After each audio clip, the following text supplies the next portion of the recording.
Halo guys, hari ini aku pingin bicara soal mengajak orang ke gereja. Aku pernah bikin video itu bahas lebih ke arah alasan utama kenapa itu kita pergi ke gereja. Tapi kali ini lebih fokus kepada tindakan kita untuk mengajak orang pergi ke gereja. Jadi ini ngomong soal tindakannya. Dan ngomong-ngomong soal itu, aku ini dulu orang yang sering banget ngajak orang pergi gereja atau mungkin persekutuan, kurang lebih sama aja. Padahal dulu sebelum aku kenal Tuhan, aku itu diajak gereja itu mati-matian nggak mau. Sampai pernah ada satu masanya, aku dijemput di depan rumahku sendiri, aku nggak keluar. Dan orang itu nunggu di dalam mobil sampai akhirnya orang itu pulang. Aku bahkan nggak mau keluar ketemu. Aku akui, aku parah banget dulu. Tapi terlepas dari itu semua, apakah kita sebagai anak Tuhan, itu boleh nggak sih kita ngajak orang pergi ke gereja? Bahkan dalam satu sisi itu bahkan sampai bisa maksa. Ini yang kita coba cari tahu hari ini. Kita baca dulu firman Tuhan, Ibrani 10 ayat 25. Janganlah kita menjauhkan diri dari pertemuan-pertemuan ibadah kita, seperti dibiasakan oleh beberapa orang. Tetapi marilah kita saling menasihati dan semakin giat melakukannya menjelang hari Tuhan yang mendekat. Ini pernah kita bahas juga di video sebelumnya. Di alasan utama kenapa kita ke gereja, beserta juga konteksnya di situ. Untuk bisa lebih ngerti, teman-teman cek video itu ya. Tapi untuk video kali ini, kita lebih fokuskan kepada tindakan ngajak orang ke gereja. Jadi yang tiap minggu itu kita terus kontak aja ke persekutuan, gereja. Terus gak stop. Bahkan sampai berbulan-bulan, bertahun-tahun, kita ganggu terus orang itu untuk mengajak pergi gereja. Apakah ayat ini membolehkan kita untuk melakukan itu? Kita cek yuk lagi. Kata janganlah kita menjauhkan diri dari pertemuan-pertemuan ibadah kita. Oke, ini sebuah ajakan agar kita ini jangan menjauhkan diri. Oke, it's an invitation. Seperti dibiasakan oleh beberapa orang. Nah, berikutnya, tetapi marilah kita saling menasihati dan bla bla bla bla. Aku secara pribadi, aku nggak melihat seperti ada paksaan di sini. Itu yang pasti. Ini cuma pemberitahuan, yuk jangan kita niru teladan yang buruk dari orang lain yang suka kabur dari persekutuan, dari gereja. Itu aja, sekedar mengingatkan jangan sampai kita itu mundur dari persekutuan orang percaya. Jadi, ayat ini secara pribadi aku melihat nggak bisa kita pakai untuk jadikan dasar kita ini ngajak orang sampai bikin orang itu terganggu. Aku rasa kita nggak bisa pakai ayat ini karena sama sekali nggak ada unsur paksaan di sini.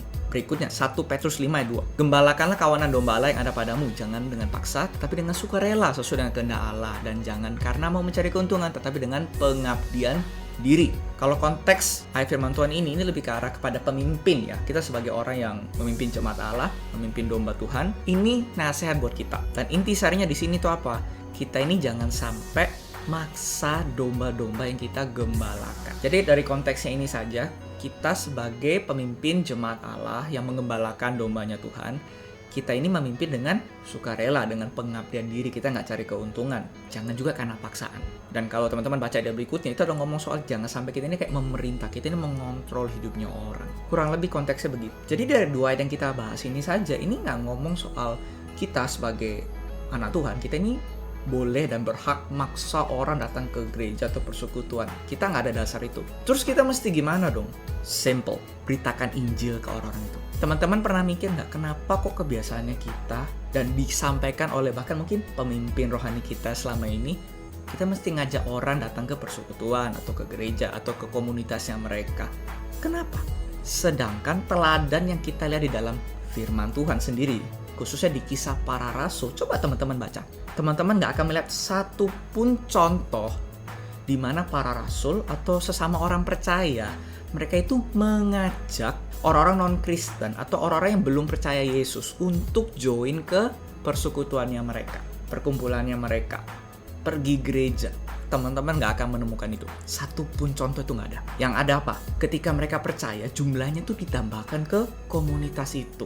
Jadi setelah percaya malahan, itu baru ditambah jumlahnya. Bukan orang yang nggak percaya, tiba-tiba tuh mereka ngajak ke sana, dari situ baru mereka bikin percaya. Minimal ya, aku nggak melihat contoh itu dalam firman Tuhan. Kalau teman-teman ada, please let me know. Mungkin aku ada miss. Tapi sejauh mata memandang, aku nggak melihat itu terjadi. Meskipun memang, to be fair, contohnya itu nggak disebutkan, oh ini orang-orang yang nggak percaya atau orang percaya. Nggak disebutkan memang. Jumlah yang ditambahkan itu nggak disebutkan. Tetapi kita bisa dengan yakin bilang, well, Eventually mereka menjadi orang percaya. Nah kalau gitu kenapa banyak gereja zaman sekarang itu banyak prakteknya begitu? Lebih banyak itu kita ngajak orang ke gereja, ke persekutuan daripada beritakan Injil ke mereka. Sedangkan perintah Tuhan apa? Jadikan semua bangsa muridku. Beritakan Injil sampai ke ujung dunia. Bukan ngajak orang pergi gereja. No, ini curigaku ya. Mungkin karena dua alasan. Kenapa kok orang-orang itu lebih banyak prefer untuk ngajak orang ke gereja atau persekutuan daripada beritakan Injil? Satu, orang-orang banyak nggak ngerti Injil itu bagaimana. Jadi kalau nggak ngerti, gimana kita ini mau menjelaskan ke orang? Susah dong. Dan ironisnya, mungkin banyak gereja nggak terlalu banyak bahas soal Injil. Kalaupun dibahas, mungkin fokusnya jadi salah. Mungkin nggak ngomong soal pentingnya Injil, kenapa orang itu akan binasa. Nggak fokus ke sananya. Mungkin fokus pada berkatnya, pada pertolongan Tuhan. Kalau misalnya kita ini mengerjakan ladang Tuhan, visi Tuhan, Tuhan akan berkatin kita. Jadi fokusnya itu bukan lagi ke Injilnya exactly, tapi fokusnya itu kepada kebutuhannya kita dan apa yang kita mau. Itu udah salah. Atau mungkin kemungkinan yang kedua, kalaupun orang-orang itu mengerti Injil, mereka tahu cara menyampaikannya ke orang-orang itu bagaimana. Tetapi mungkin mereka takut, sungkan, dan nggak mau dibenci sama orang-orang. Nah justru kalau kayak gini, peran komunitas, peran pemimpin rohani itu penting sekali agar setiap orang itu beneran belajar memberitakan Injil. Sekecil apapun, sependek apapun, Injil adalah Injil. Dan itu bukan tanggung jawab pendeta atau orang-orang yang melayani di gereja. Itu tanggung jawab setiap orang yang mengaku namanya anak Tuhan. So, ini implikasinya buat kita, dan lebih tepatnya ini pesan khusus. Kalau teman-teman masih mau ngajak orang ke gereja, persekutuan, by all means, go ahead. Nggak ada salahnya kok sebenarnya kita ngajak orang ke persekutuan, KKR bahkan mungkin. Nggak salah, cuman kalau aku berani bilang, lebih penting daripada ngajak orang ke gereja, persekutuan, lebih penting itu apa? Beritakan Injil ke mereka. Karena toh harusnya kalau mereka pergi ke persekutuan, ke gereja, KKR, mereka harus dengar Injil. Karena Injil itu yang menyelamatkan mereka. Kalau mereka nggak ngerti Injil, mereka nggak meresponi Injil, mereka nggak akan selamat. Simpelnya begitu. Nah, apes kan kalau misalnya kita ngajak ke gereja, kita ngajak ke persekutuan, terus Injil nggak diberitakan lah. Terus ngapain datang ke gereja, ngapain datang persekutuan? Lebih baik waktu yang kita punya, sampaikan tentang Injil ke mereka. Minimal kita menabur sesuatu. Karena pergi gereja itu nggak menyelamatkan. Tapi meresponi Injil, itu percaya pada Yesus dan bertobat dari dosa-dosa kita. Sebagai bukti kita percaya, itu yang menyelamatkan. Karena dengan iman kita diselamatkan, bukan dengan pergi ke gereja. Jadi prioritas kita adalah beritakan Injil, bukan ngajak ke gereja atau persekutuan. Itu setelahnya, nggak apa-apa. Tapi jangan sampai kita merasa kita beritakan Injil itu dengan ngajak orang ke gereja. Itu salah besar.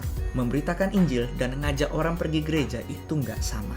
Kalau teman-teman bangga bisa ngajak orang ke gereja, jangan bangga dulu. Karena itu bukan amanat agung. Oleh karena itu, yuk kita fokus beritakan Injil. Kalau sempat, kita baru aja ke gereja. I think itu lebih sehat dan itu lebih tepat. Karena prioritasnya itu lebih sesuai. Injil itu di atas mengajak orang pergi gereja ataupun persekutuan.